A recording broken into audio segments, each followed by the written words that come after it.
Imagine for a moment a grandmother in a small town. Her name is Gogo Dlamini. She waits for hours at her local clinic only to be told, sorry, there is no medicine. Nurses trying their best, but the shelves are bare. The money that was supposed to buy those pills, the money from her taxes and everyone else's, never made it. It was diverted. It was stolen. This is not just a story, it is the real human cost of corruption. It is the empty space on a clinic shelf, the pothole that wrecks a taxi's tire, and the textbook that never arrives at a child's school. Corruption is not a distant problem for politicians in big cities. It is a thief that creeps into every community, stealing opportunities, sometimes even lives. The numbers are so large they can feel unreal, almost like a fantasy. But the money lost to corruption in South Africa is devastatingly real. While it is hard to get an exact figure, estimates from various organizations paint a terrifying picture.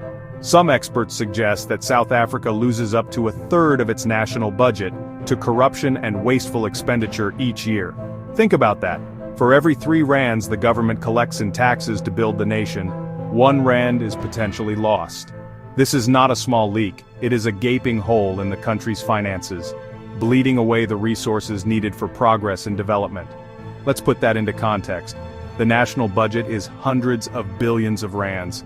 If we lose even a fraction of that, say 100 billion rand a year, what does that mean? That amount could fund the university fees for every single student in the country.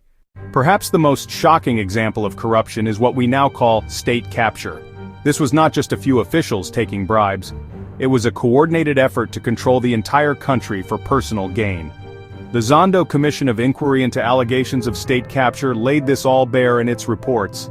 It detailed how a network of politicians and business people famously linked to the Gupta family systematically took over state-owned enterprises.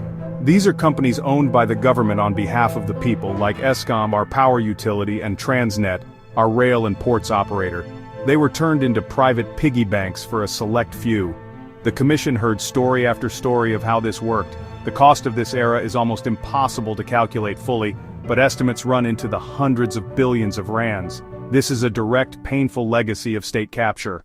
Every year, the Auditor General of South Africa releases reports that are like a national health checkup for our government's finances. And honestly, for years, the diagnosis has been grim.